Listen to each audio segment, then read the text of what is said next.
बम्बई, जिसे सपनों की माया नगरी भी कहा जाता है, उस बम्बई ने एक वक्त ऐसा भी देखा है जब वहां अंडरवर्ल्ड का दबदबा था। और उस अंडरवर्ल्ड की शुरुआत बम्बई में जिसने की, आज हम उसी की बात करने जा रहे हैं। वो किसी फिल्म का हीरो नहीं था, लेकिन उससे भी बड़ा स्टार था। उसका नाम सुनते ही बम्बई की गलियों में सन्नाटा छा जाता था। यह कहानी है बम्बई के पहले डॉन हाजी मस्तान की। साल था 1926। जगह थी तमिलनाडु का एक छोटा सा गांव, पनाईकुलम। वहीं जन्मा था अब्दुल मस्तान मिर्जा। उसने एक गरीब मुस्लिम परिवार में आंखें खोली। हाजी मस्तान का बचपन गरीबी और तंगी में बीता। पेट भरने के लिए उसके परिवार को कभी मजदूरी तो कभी छोटे मोटे काम करने पड़ते, लेकिन मस्तान का सपना बड़ा था। वो जानता था कि अगर कुछ बनना है तो बंबई जाना होगा। और फिर वो दिन भी आया जब मस्तान अपने पिता के साथ बंबई आ गया और सपनों की इस माया नगरी में कदम रखा। बंबई की गलियों में मस्तान ने सबसे पहले पनाह ली डोंगी घाट के एक गोदाम में। यहीं से उसकी जिंदगी का असली सफर शुरू हुआ। दिन भर मेहनत और रात को सोचना कि अगला कदम क्या होगा। धीरे धीरे उसने एक बात नोट की। बंबई के बंदरगाह से रोज कीमती सामान आता जाता है, लेकिन उन सामानों में से कुछ कभी कस्टम से नहीं गुजरते। यही था स्मगलिंग का खेल। मस्तान ने सबसे पहले रेडियो और घड़ियों की स्मगलिंग शुरू की, लेकिन उसकी असली पहचान बनी जब उसने सोने की ईंटों की स्मगलिंग शुरू की। बारीक प्लानिंग, बिना खून खराबे के काम और पुलिस तक न जाने वाली खबरें, यह था मस्तान का स्टाइल।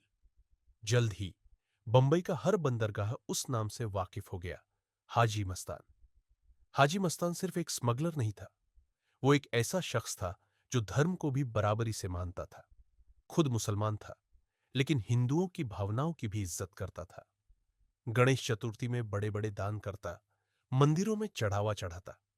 लोग उसे तस्कर कहते, लेकिन गरीब उसे मसीहा मानते। हाजी मस्तान की शोहरत अब सड़क तक सीमित नहीं रही। फिल्मी सितारे भी उसकी चमक से खींचे चले आते। दाऊद इब्राहिम जैसे गुंडे उस वक्त उभर रहे थे, लेकिन मस्तान का रुतबा अलग था।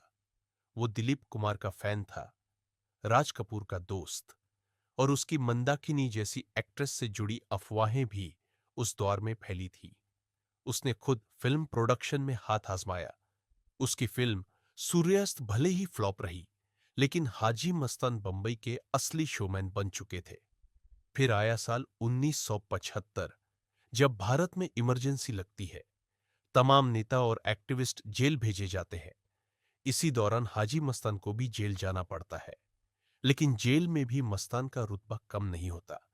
वहीं उसकी मुलाकात होती है वर्दा भाई से, जो बंबई के अंडरवर्ल्ड का नया चेहरा था।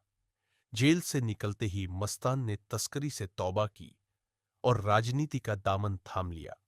उसने भारतीय दलित मुस्लिम महासंघ नाम की पार्टी बनाई, ताकि वो गरीबों और वंचितों की आवाज बन सके।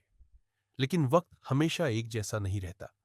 80 का दशक आते आते मस्तान का प्रभाव कम होने लगा। नई पीढ़ी के गुंडे जैसे दाऊद इब्राहिम और छोटा राजन हिंसा और खून खराबे के जरिए राज करने लगे। मस्तान इस रास्ते से दूर था। वो कभी खून नहीं बहाता था।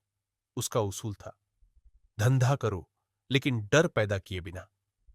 2000 में 74 साल की उम्र में हाजी मस्तान ने इस दुनिया को अलविदा कह दिया। आज भले ही वो हमारे बीच नहीं है, लेकिन बंबई की गलियों में उसकी कहानियां आज भी जिंदा है। एक ऐसा तस्कर जिसने कभी किसी का खून नहीं किया, एक ऐसा डॉन जो रॉबिन हुड बनकर जिया, और एक ऐसा इंसान जो हक और इज्जत के साथ जीना जानता था। नाम था हाजी मस्तान, बंबई का पहला डॉन।